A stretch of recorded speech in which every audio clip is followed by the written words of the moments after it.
ಅಕ್ಕಮಹಾದೇವಿ ಜಯಂತಿ ಅಂಗವಾಗಿ ಏಕಾಭಿನಯದಲ್ಲಿ ಕಂಗೊಳಿಸಿದ ಕುಮಾರಿ ಅಕ್ಷರಾ ರೆಡ್ಡಿ. ಶಿವಶರಣೆ ಅಕ್ಕಮಹಾದೇವಿ ಅವರ ಜಯಂತಿ ಅಂಗವಾಗಿ ಜೇವರ್ಗಿಯಲ್ಲಿ ಇಂದು ನಡೆದ ಕಾರ್ಯಕ್ರಮದಲ್ಲಿ ಅಂತಾರಾಷ್ಟ್ರೀಯ ವನಿತಾ ಪ್ರಶಸ್ತಿ ಪುರಸ್ಕೃತರು ಹಾಗೂ ಬಹುಮುಖ ಪ್ರತಿಭೆಯಾದ ಕುಮಾರಿ ಅಕ್ಷರಾ ರೆಡ್ಡಿ ಅವರು ಅಕ್ಕಮಹಾದೇವಿಯ ಏಕಾಭಿನಯ ಪಾತ್ರವನ್ನು ಅದ್ಭುತವಾಗಿ ನಿರ್ವಹಿಸಿ ಜನರ ಮನಗೆದ್ದರು. ಅಕ್ಷರಾ ರೆಡ್ಡಿ ಅವರ ಭಾವಪೂರ್ಣ ಅಭಿನಯ, ಸಂವೇದನಾಶೀಲ ನಟನೆ ಹಾಗೂ ಅಕ್ಕಮಹಾದೇವಿಯ ಜೀವನ ಸಂದೇಶವನ್ನ ಮನಮುಟ್ಟುವಂತೆ ನಟನೆಯನ್ನ ಪ್ರದರ್ಶಿಸಿದ್ದು ಕಾರ್ಯಕ್ರಮದ ಮುಖ್ಯ ಆಕರ್ಷಣೆಯಾಗಿತ್ತು. ಅವರ ಪ್ರದರ್ಶನಕ್ಕೆ ಸಭೆಯಲ್ಲಿ ಭಾಗವಹಿಸಿದ ಎಲ್ಲರಿಂದಲೂ ಭಾರೀ ಪ್ರಶಂಸೆ ವ್ಯಕ್ತವಾಯಿತು. ಕಾರ್ಯಕ್ರಮಕ್ಕೆ ದಿವ್ಯ ಸಾನ್ನಿಧ್ಯ ವಹಿಸಿದ್ದ ಶಹಾಪುರ ತಪೋವನ ಮಠದ ಪೂಜ್ಯ ಡಾಕ್ಟರ್ ಶ್ರೀ ಸಿದ್ದರಾಮ ಶಿವಾಚಾರ್ಯರು ಹಾಗೂ ನೆಲೋಗಿ ವಿರಕ್ತ ಮಠದ ಪೂಜ್ಯ ಶ್ರೀ ಸಿದ್ದಲಿಂಗ ಮಹಾಸ್ವಾಮಿಗಳು ಅವರು ಅಕ್ಷರಾ ರೆಡ್ಡಿ ಅವರ ಪ್ರತಿಭೆಯನ್ನು ಕೊಂಡಾಡಿ ಇಂತಹ ಕಲಾತ್ಮಕ ಪ್ರದರ್ಶನಗಳು ಸಮಾಜಕ್ಕೆ ಪ್ರೇರಣೆಯಾಗುತ್ತವೆ ಎಂದು ಅಭಿಪ್ರಾಯಪಟ್ಟರು. ಅಕ್ಷರಾ ರೆಡ್ಡಿ ಅವರಿಗೆ ತರಬೇತಿ ನೀಡಿರುವ ಕರ್ನಾಟಕ ಕಲಾ ಸಂಶೋಧನಾ ಅಕಾಡೆಮಿಯ ಸಂಸ್ಥಾಪಕರು ಹಾಗೂ ರಾಷ್ಟ್ರ ಪ್ರಶಸ್ತಿ ಪುರಸ್ಕೃತರಾದ ಅನಿಲ್ ಪವರ್ ಅವರ ಮಾರ್ಗದರ್ಶನದ ಮೂಲಕ ಇಂದು ಇಂತಹ ಪ್ರತಿಭೆಗಳು ನಮ್ಮ ಜೇವರ್ಗಿಯಿಂದ ಹೊರ ರಾಜ್ಯ ಮತ್ತು ದೇಶಗಳಲ್ಲಿ ಹೆಸರು ಮಾಡುತ್ತಿದ್ದಾರೆಂದು ಗಣ್ಯರು ವಿಶೇಷವಾಗಿ ಮೆಚ್ಚಿದರು. ಕಾರ್ಯಕ್ರಮವು ಅಕ್ಕಮಹಾದೇವಿಯ ಆದರ್ಶಗಳು, ಸಂಸ್ಕೃತಿ ಮತ್ತು ಮೌಲ್ಯಗಳನ್ನು ಯುವ ಪೀಳಿಗೆಗೆ ತಲುಪಿಸುವಲ್ಲಿ ಮಹತ್ವದ ಪಾತ್ರ ವಹಿಸಿದೆ ಎಂದು ಗಣ್ಯರು ಅಭಿಪ್ರಾಯಪಟ್ಟರು. ಕಿರಿಯ ವಯಸ್ಸಿನಲ್ಲಿ ಇಂತಹ ಸಾಂಸ್ಕೃತಿಕ ಚಟುವಟಿಕೆಯಲ್ಲಿ ಸಕ್ರಿಯವಾಗಿ ತೊಡಗಿರುವ ಅಕ್ಷರಾ ರೆಡ್ಡಿ ಅವರ ಪ್ರತಿಭೆಗೆ ಸಾರ್ವಜನಿಕ ವಲಯದಲ್ಲಿ ಹೆಚ್ಚಿನ ಮೆಚ್ಚುಗೆ ವ್ಯಕ್ತವಾಗಿದೆ.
ಚಿಕ್ಕ ವಯಸ್ಸಿನಲ್ಲಿ ನನ್ನ ಹೃದಯ ಹೇಗೆ ಶ್ರಮ ಅನುಭವಿಸಬೇಕು?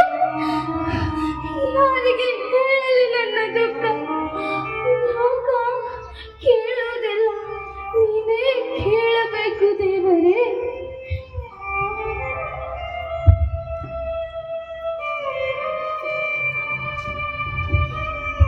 ಎಲ್ಲ ಮಕ್ಕಳು ಆಟ ಆಡುತ್ತಿದ್ದಾಗ ನಾನು ನಿನ್ನ ಮುಂದೆ ಅಳುತ್ತಿದ್ದೆ. ನನ್ನ ಮನಸ್ಸು ನಿನ್ನಲ್ಲೇ ಇತ್ತು ದೇವರೇ. ನಿನ್ನೊಳಗೆ ನೀನು, ನಿನ್ನೊಳಗೆ ನಾನು, ಏನು ಬೇಡ ನನಗೆ. ಓ ಚೆನ್ನ ಮಲ್ಲಿಕಾರ್ಜುನ.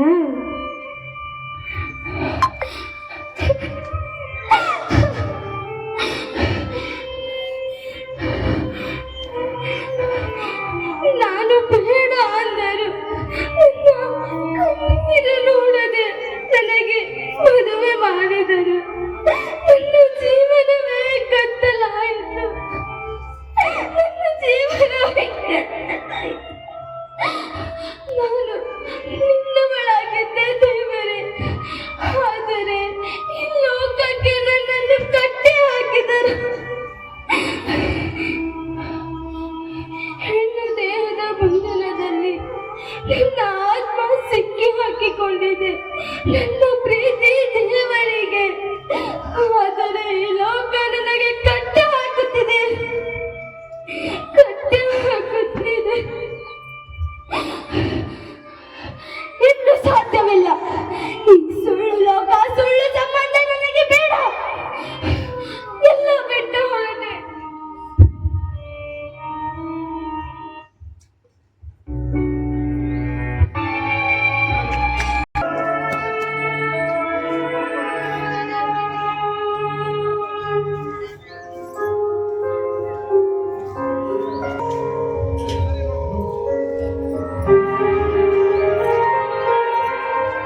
ಬ್ಯೂರೋ ನ್ಯೂಸ್ ಜೇವರ್ಗಿ ಸುದ್ದಿ ನಂಬರ್ 1.